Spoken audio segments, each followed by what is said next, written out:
BRDC British Formula 3 Championships third and final race of the weekend here from Donington Park is just a few minutes away, and the third race these days is the reversed grid race, and that means guaranteed action as the quickest drivers from the weekend have to come from the back of the field, and the drivers at the front of the field are those that maybe have had one or two difficulties and have a bit of a point to prove. Maybe this is usually one of the real highlights of these British Formula 3 and GT weekends. Pleasant conditions still here at Donington Park, a bit overcast, it has been all day really, but very, very warm indeed, and the action on the track should be equally hot. It is Arima Jafali who has the pole position then for the reverse grid race, with Max Maserati alongside, and Max came very close actually to getting his first victory in the championship in the reverse grid race last time out at Silverstone, so we'll see. He might be able to go and seize it in this one, but it's going to be an entertaining race, that's for sure. It's usually pretty frenetic, and I don't think this one's going to be any different, to be honest. Donington Park produces good racing anyway, especially when you take into account the fact that we've flipped the order. A couple of bits of housekeeping after race 2. Bart Horston, you may remember, had what I'm sure wasn't a popular collision with his teammate Rhys Ushijima, who was second in the championship, coming out of Goddard's corner. Now, Bart was given a penalty for that, a 5-place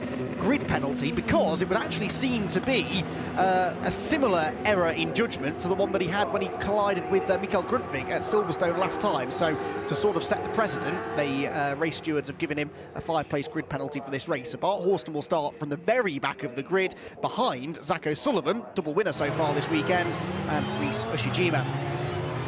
So the field out onto their green flag lap. There is Rhys in the number 13 car, Zach O'Sullivan right behind him. Let's run through that grid then, shall we, for our third and final race of the weekend for British Formula 3 and the 9th round of the 2021 championship. It is, as I've said, Arima Jafali on the pole position with Max Maserati for Chris Dittman Racing alongside. Jafali looking to try and get her first victory in the championship. Mikael Grundtvig is third with Ayrton Simmons. Now this is an important race for Ayrton, who's been, again, weirdly off the pace this weekend, but has some track position now. Maybe he can repeat his reverse grid win from Silverstone. Jose Garfias and Bryce Aaron make up the third row, Elite Motorsport ahead of Carlin. Then it's Sebastian Alvarez and Dexter Patterson making up row number 4. Fifth row of the grid for Roberto Faria and Tom Levin, another one of those Elite Motorsport cars. And then outside the top 10, Christian Mansell and Roman Belinsky making his debut in the championship, and a brilliant debut it's been as well. Really, really quick all weekend long. So too has been Javier Segura for Elite Motorsport and Alex Connor. Alex Connor getting himself a second and a third place finish so far this weekend. Has to start 14th though in this one. Then it's Rhys Ushijima and Zach O'Sullivan then, who are next, 15th and 16th on the grid. Zach O'Sullivan, of course, winner earlier on. Bart Horston in 17th place, with the 5-place grid penalty applied, of course. Horston did finish in 5th place in the earlier race on the road, but was later disqualified from the result and given this 5-place grid penalty. Spectators as excited about this as I am. It's going to be a lively race, I'm sure. The early laps will be critical.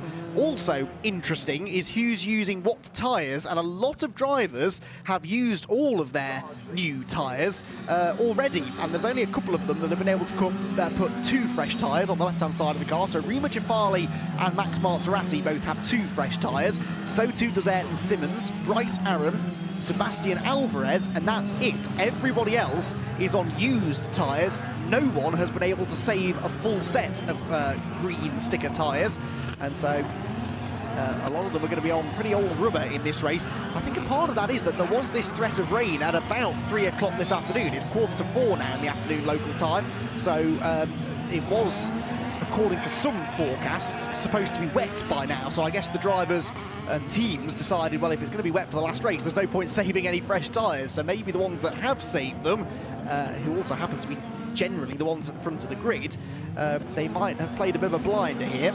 So Jafali and Maserati on the front row both have those 2 fresh tyres. They stick them on the left-hand side of the car, usually, because there are more right-handers than left-handers here. I suppose you could put them on the front or the rear, but that tends to create more of a handling imbalance. So one side of the car is typically the way they do it. Let's see whether that benefits Jafali and/or Maserati here from the front of the grid. Back of the grid, Zach O'Sullivan and Bart Horston are in place, and we're ready to go racing then. Round number 9 of the BRDC British Formula 3 Championship. The reverse grid race here from Donington Park. Jafali on pole. Lights go on, lights go out. Now we're away and racing at Donington. It's a decent start by Jafali, a really good one made from the second row of the grid though, looked by Mikael Grundtvig, as there's a car on the grass further back. That's Roberto Faria. He had a jump start yesterday and he's on the grass before they get to turn 1 this time and drops to the back of the pack. It looks like it's Maserati with the lead though as they go out of Redgate for the first time. 1 or 2 of them bouncing over the curbs, down the Craner curves we go. Jafali's already dropped down to 5th position, look, as into 2nd place goes Grundtvig. Challenging him though is Ayrton Simmons to the outside line. Jafali's got Bryce Aaron on the inside of the old hairpin. They almost bang wheels. They just get away with it, and they charge now up the hill. Alex Connor's had a good start by the looks of it. He's gained some ground in the early going as this huge pack of Formula 3 cars arrive at McLean's corner absolutely as one. Right around the outside goes Connor. Connor really has charged up the order. He's ahead of Belinsky, his teammate, actually. I thought the second of those red and white Arden cars was Connor. It's not, it's the first of them. So Alex Connor, I'm pretty sure, will have gained more places than anyone else on this first lap. And remember, you gain a point for every position you gain in this third reverse grid race of the weekend. So gaining positions is doubly beneficial in this one. You score more points the further up the order you finish, and you get an extra point for each pass that you make. It's 3 wide down into the hairpin. The leader has a lock-up. It's 4 wide into the hairpin. This surely won't work. Arden cars on the inside and the outside. That looks like it's Patterson and Segura possibly were in the middle. Somehow they get through without contact, and they are still 3 wide as they arrive now up at the hairpin at Goddard's. It was actually Connor that lost out a bit there. Look, his teammate Roman Belinsky is alongside him as they come out of the corner. Contact there, and that looks like Segura's front wing has been knocked loose, but he's still racing hard. He's got in front of him Dexter Patterson. Behind him is Belinsky, who goes up the inside of Redgate corner. Surely that's not going to work again. There's almost contact between the 2 of them, and they come off Redgate corner somehow, still in the same order. So Maserati leads by a second over Grundtvig in 2nd place. Simmons 3rd, Garfias is 4th, ahead of Alvarez 5th, Jafali 6th, then Leben, Aaron, and then this group being led by Dexter Patterson. And then you've got Segura and Alex Connor side by side again as they go up the hill, and that's Connor on the grass. Oh, what a shame. Alex Connor, after a brilliant opening lap and a half, is on the grass going through Schwantz Curve and Starkeys, and he slides into the barriers. Pretty spectacular. I think he made the barriers. It was hard to tell from that angle. Is there damage? There surely is, just from bouncing across the grass, if nothing else. That was a dramatic exit there for Alex Connor. He was side by side, I think, with Javier Segura, and I presume they leant on each other, and off he went. Bart Horston there, battling away with Ushijima again, his teammate, and ahead of his teammate now. So Horston having actually... Oh, and off, there's a big off. That's Horston, isn't it? It's one of the high-tech cars. Rattles down the... No, it's Ushijima. It's Ushijima and Zach O'Sullivan. I do not believe it. The top 2 in the championship have come together as they come out of the S's and down into the Melbourne hairpin, and that has huge championship implications. Zach O'Sullivan, the 51 car, with broken left front suspension. Ushijima with, I think, broken right rear suspension, and that is major drama for the British Formula 3 Championship. Zach O'Sullivan climbs out of the car. Double winner so far this weekend, O'Sullivan. A healthy championship lead that he'd built up as well over Ushijima. I suppose the only saving grace is that Ushijima appears to be out of the race with him as well. Well, I said this was going to be an entertaining race. It really has been, and we're only on the 3rd lap of the race. Bryce Aaron here on the tail of Rima Jafali, who's just been overtaken by Dexter Patterson as they head through McLean's... Tom Leben, I beg your pardon. Patterson's the next car behind them. So Leben there, the purple-fronted 34 car. Jafali, the Douglas Motorsport white and blue, keeping the Carlin machine of Bryce Aaron at bay. Then Patterson, also a Douglas Motorsport car, closing in on the pair of them. Alex Connor is in the pit lane after his grassy excursion, so there was some damage done there by the looks of it. And there, Patterson to the outside of Bryce Aaron. That's a really brave move, and he makes it stick as well. The safety car, though, is being scrambled just as there was a challenge for the lead. Look, Mikael Grundtvig to the outside of Max Maserati, but the safety car flags and boards should now be starting to go out, and I actually can't see any yellow flags at that point of the circuit, so Ayrton Simmons is still racing here with Grundtvig. Now bails out of it as he does see yellow flags at Goddard's corner. And breathe, everyone. Well, that was an astonishing first 3 laps of racing. The safety car then is out. Max Maserati leads the way. Mikael Grundtvig second. Ayrton Simmons third. Garfias is fourth. Alvarez fifth, has the fastest lap, ahead of Leben, Jafali, Patterson, Aaron and Belinsky. The headline, though, is that O'Sullivan and Ushijima are out of the race. I'm fairly sure Ushijima never got going again either. He hasn't made it back to the pit lane. There's O'Sullivan. Where did Ushijima get to? Is his car in a dangerous position? There's Segura in, using the safety car wisely as an opportunity to come in and get the front wing changed. Well, actually, no, I think he was a lap down already, so he's been there for a little while. And much as was the case when Rima Jafali came in the previous race to change the front wing, they're also, the Elite Motorsport squad, checking out the left front corner just to check there's no suspension damage. I don't think there will be, though. Right, replays. Now, this is Ushijima and O'Sullivan, and I'm afraid, Reese, that you have to leave the car alongside you some room when you're going down a straight.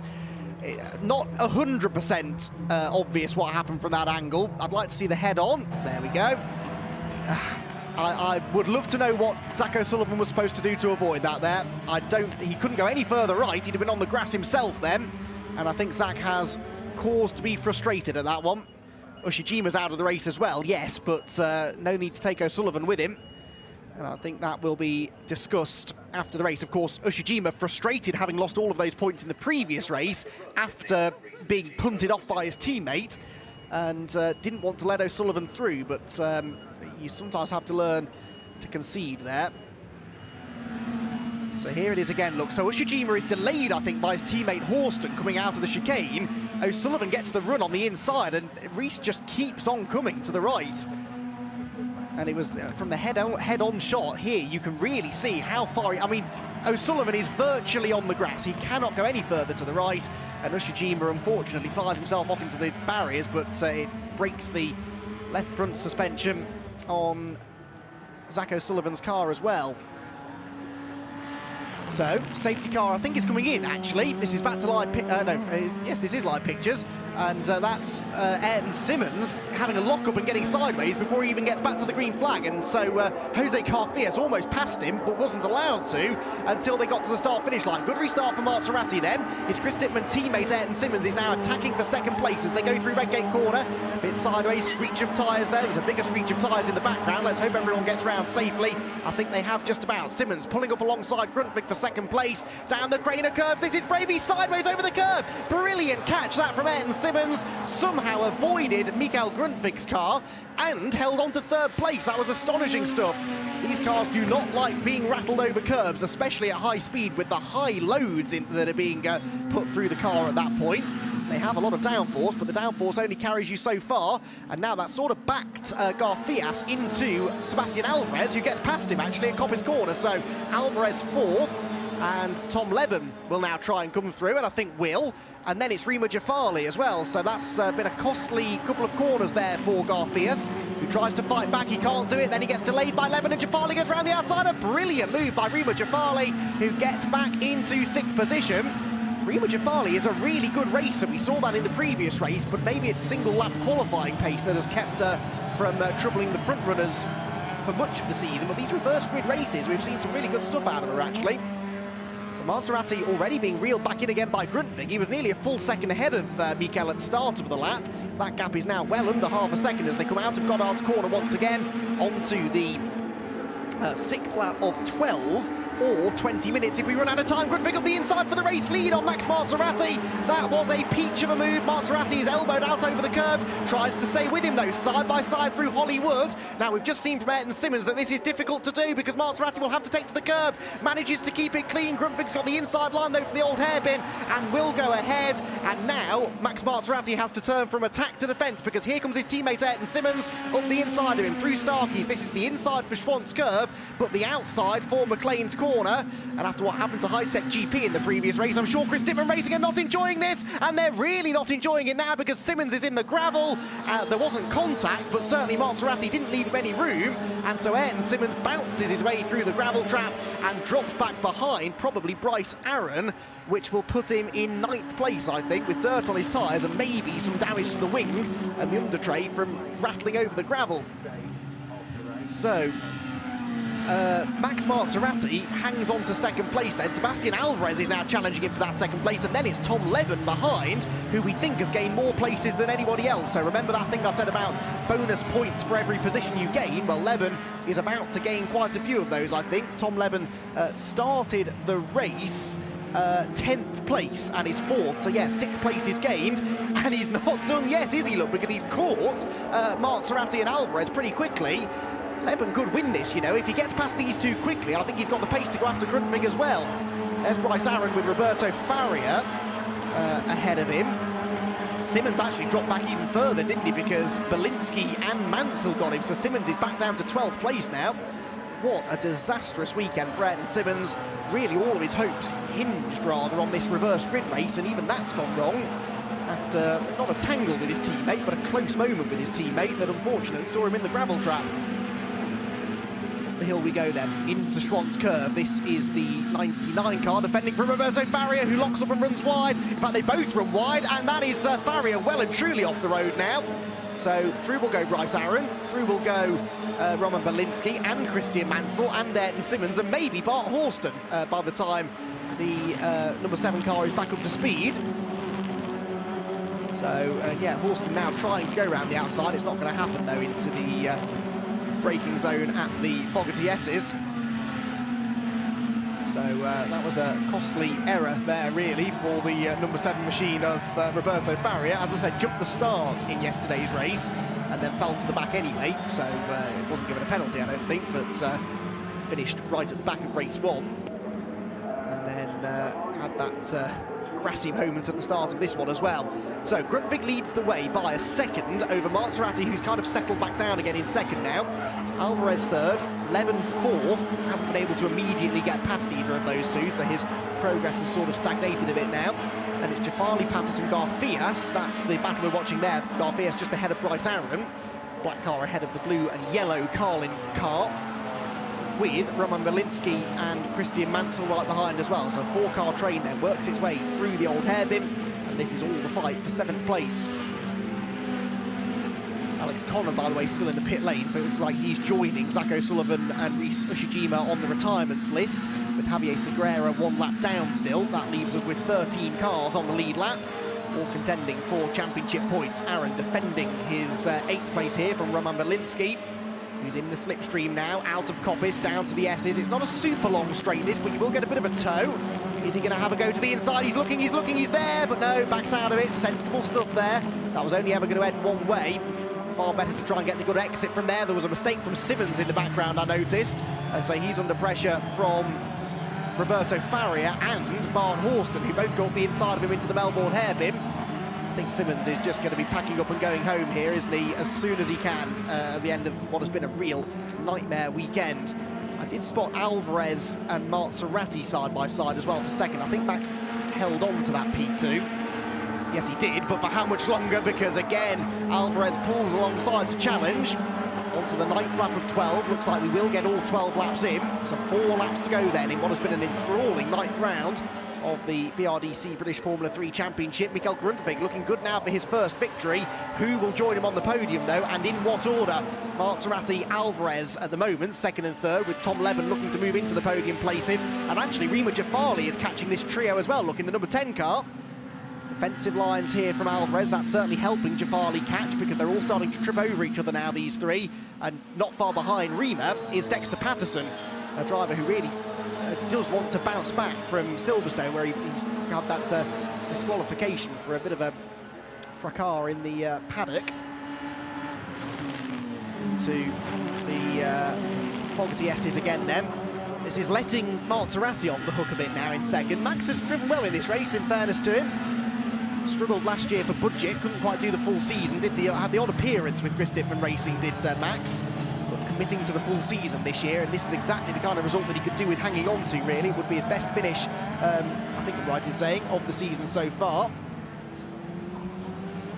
So up through the left-hander at Goddard's. Back out onto the pit straight. Another opportunity, maybe now, to attack into the first corner.